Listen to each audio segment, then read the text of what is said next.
Entonces, hermanos, nos estamos perdiendo de amar más a Dios cuando estamos desobedeciendo a Dios. Si nosotros dejamos de congregarnos y no tenemos motivos bíblicos, no tenemos motivos sólidos, entonces yo no estoy honrando a Dios, lo estoy deshonrando.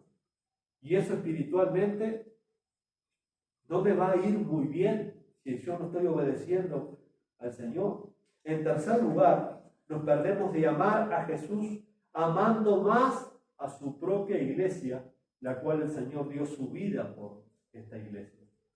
Si nosotros no nos congregamos, no cultivamos un amor fraternal, entonces nos estamos perdiendo de amar mucho más a Jesús, amando a su iglesia, porque amar a Jesús es igual que amar a su iglesia. No podemos amar la cabeza y cortar la cabeza y despreciar el cuerpo, porque Jesús es la cabeza de la iglesia y el cuerpo de Jesús son los creyentes, su iglesia. Entonces es una contradicción decir que amo a Jesús, pero desprecio a su iglesia. Y este amor se tiene que cultivar. Este amor no es algo mágico. Este amor lo tenemos que cultivar. Hay que saberlo cultivar. Hay que perseverar en esto porque no es fácil. Pero hermanos, cuando nosotros nos empezamos a dejar de congregarnos, estamos perdiendo esa preciosa oportunidad de amar más a Jesús. ¿Cómo? Amando más a su iglesia. Pregúntele a tantas personas que han pasado por la iglesia si aman a Jesús, le van a decir que sí, pero sin embargo aborrecen a la iglesia. Eso no existe. Eso es un oxímoron. No existe tal término. Miren lo que dice acá en Efesios, hay un mandamiento muy concreto en cuanto a esto. El amor de Cristo por su iglesia. Guarda con aquel que quiere dañar la iglesia de Cristo. Ay, mamita mía. Guarda con aquel que quiere ensuciar la iglesia de Cristo.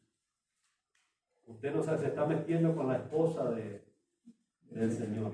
Se está metiendo con la novia del Señor, que la ama tanto que dio su propia vida por ella. Dio su sangre en aquel madero. Cuidado, hermano. En Efesios 5, capítulo 5, versículo 25, dice: maridos, amar a vuestras mujeres así como Cristo amó a la iglesia. ¿Cómo sabemos que Cristo realmente amó a la iglesia? Bueno, se entregó a sí mismo por ella.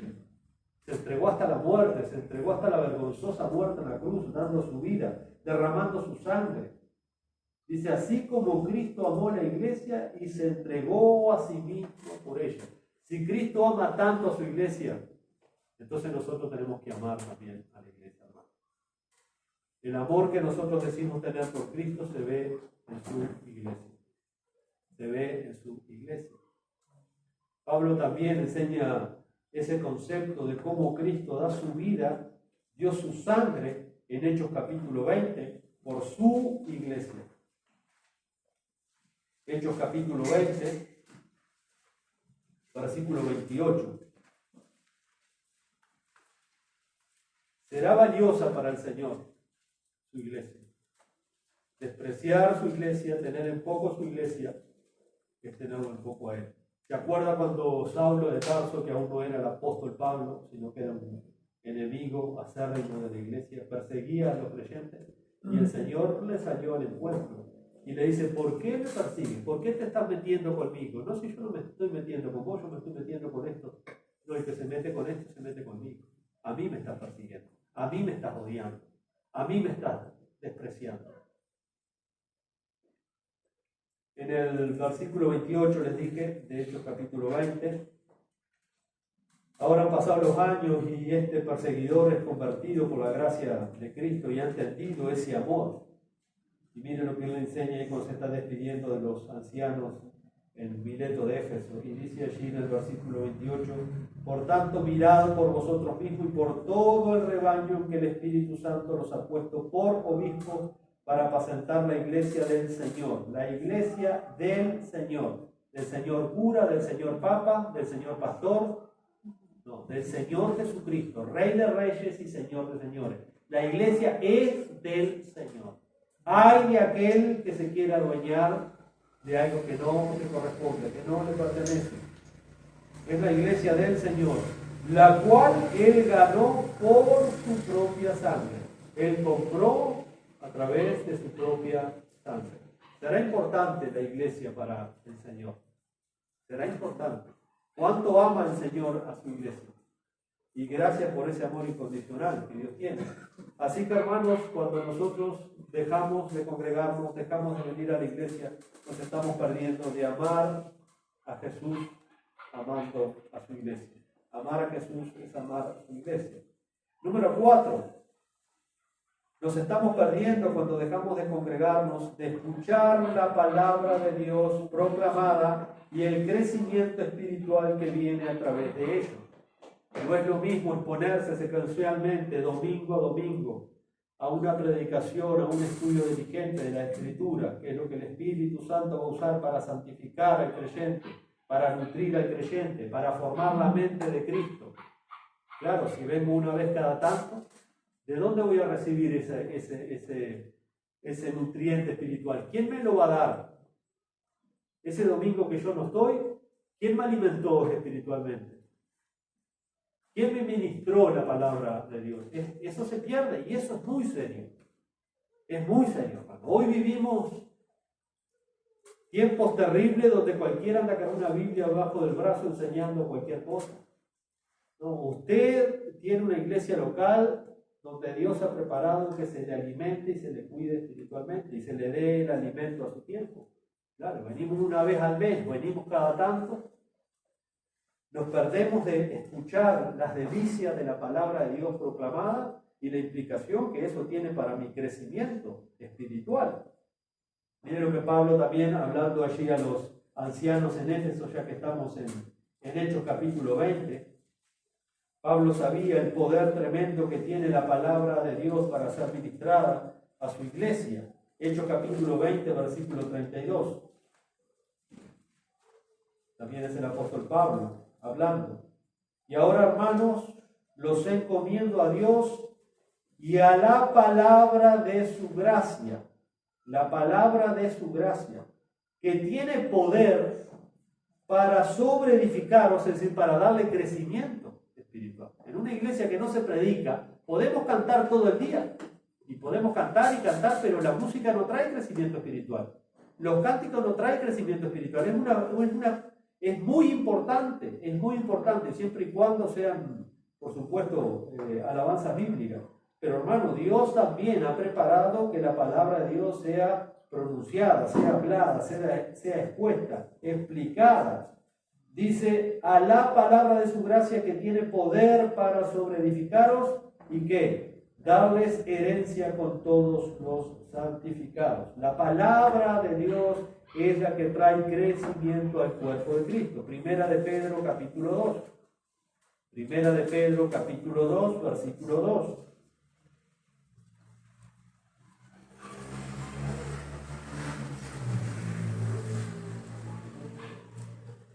Desead como niño recién nacido, un pasaje muy conocido, la leche espiritual no adulterada. Esto es una metáfora. La leche espiritual no adulterada, ¿a qué se está refiriendo?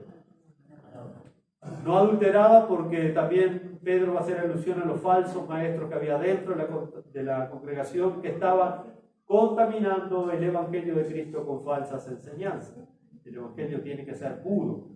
No se le puede agregar, no se le puede quitar. Dice, como niño recién nacido, la leche espiritual no adulterada. ¿Para qué? Para que por ella crezcáis para salvación. Si es que habéis gustado la benignidad del Señor, para que por ella crezcáis para salvación. Ustedes no se han dado cuenta también que en el cristianismo de nuestros días la inmadurez espiritual tan grande que hay, la falta de conocimiento bíblico tan grande que hay. Bueno, una cosa nos lleva a la otra. Tenemos que desear, crecer, que la palabra de Dios vaya formando nuestro carácter, nuestra mente, nuestra voluntad, nuestras emociones. Que cada vez que los años pasen nos vayamos pareciendo un poquito más a nuestro Señor Jesucristo, que seamos más como Él. Que las cosas de la naturaleza pecaminosa de nuestra carne vayan muriendo a través de la obra del Espíritu en nosotros. ¿Y qué va a usar el Espíritu Santo para formar la mente de Cristo en un creyente? ¿Qué es lo que va a usar? Es la espada del Espíritu, la palabra de Dios, la espada del Espíritu. Es lo que va a usar es el Espíritu Santo en nuestro crecimiento, en nuestras batallas también, la palabra de Dios. Así que, hermanos, si no estamos viniendo fielmente a las congregaciones, nos estamos perdiendo la bendición de escuchar la palabra de Dios proclamada y por consecuencia no estoy recibiendo crecimiento espiritual. Eso es así. No estoy comiendo esa leche espiritual no adulterada de la palabra de Dios. En quinto lugar, nos estamos perdiendo de escuchar no solamente la palabra proclamada, sino la aplicación de la palabra de Dios. La aplicación de la palabra de Dios a nuestra propia vida. La palabra de Dios no cambia, hermano. La voluntad de Dios no cambia. Han cambiado los tiempos, las culturas, las modas, pero la palabra de Dios no cambia.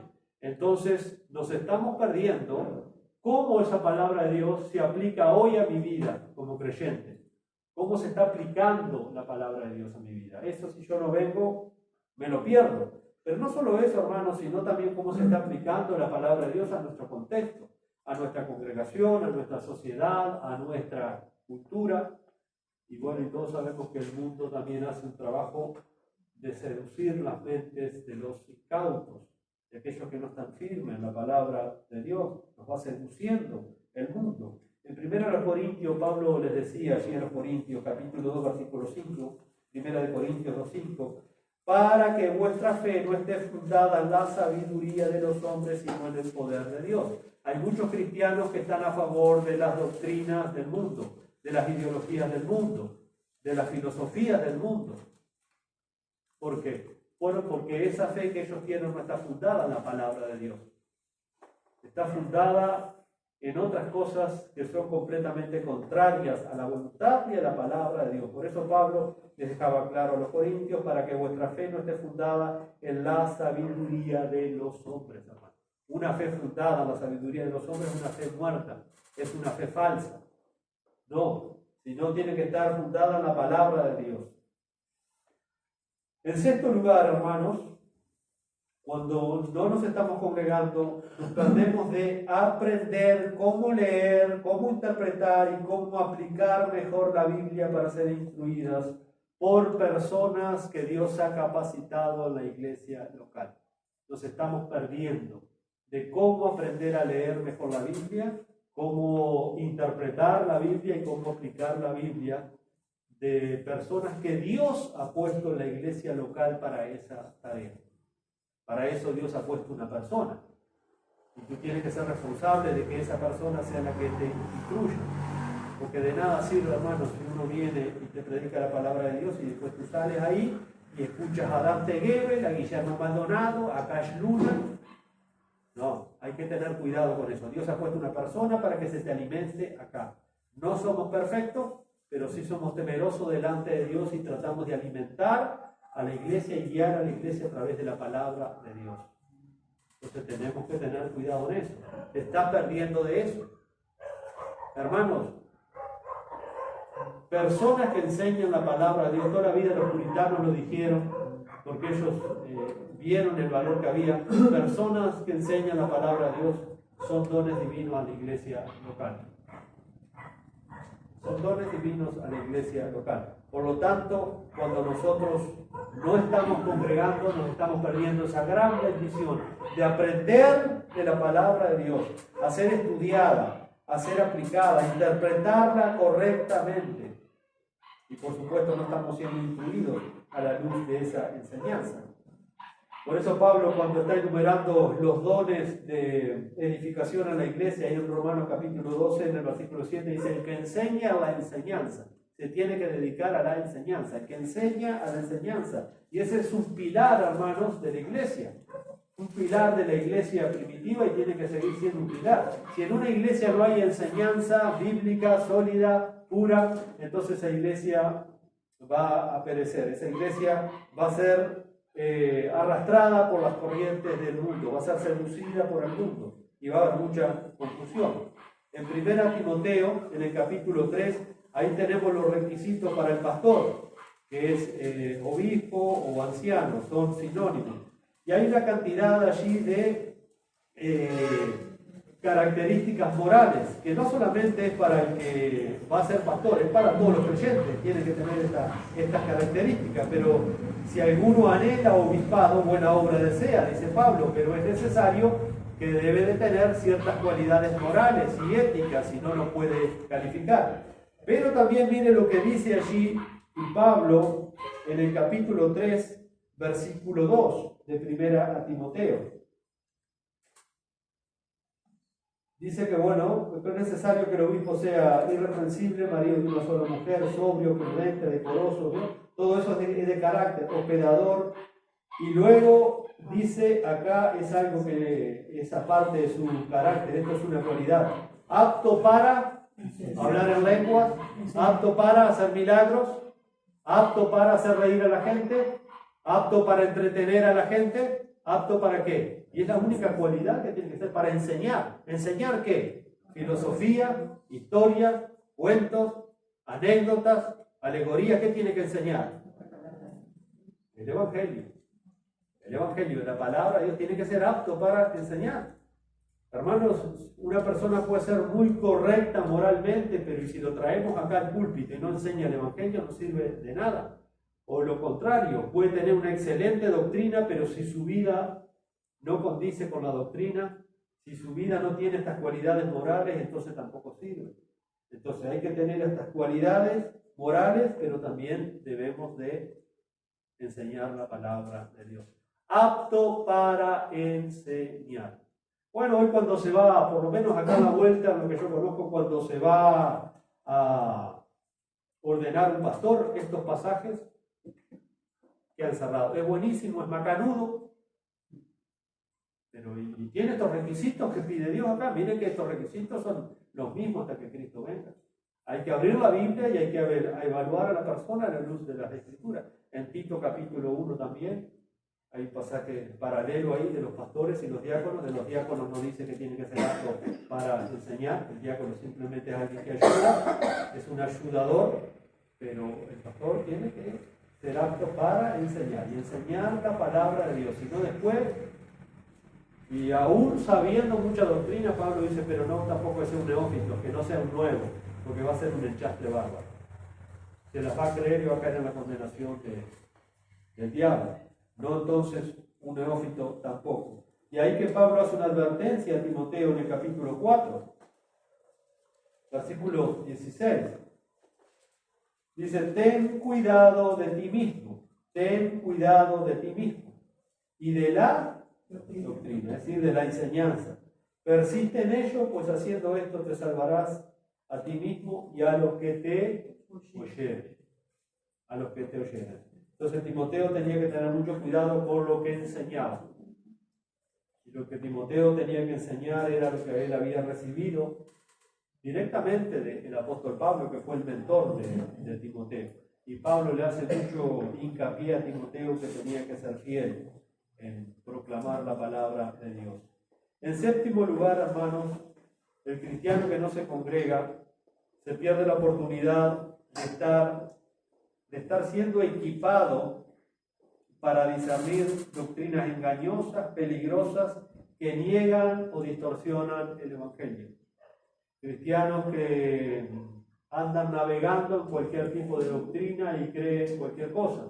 No están siendo equipados, no están siendo preparados para saber discernir el error de la verdad, lo santo de lo profano, lo que proviene de Dios y lo que no proviene de Dios, lo que proviene del Espíritu o lo que proviene de la carne. Entonces, creyentes que dejan de congregarse no están siendo equipados para discernir cosas contrarias al Evangelio y después creen cualquier tipo de doctrina falsa.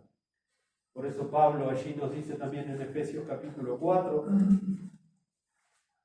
en Efesios capítulo 4, un pasaje muy conocido,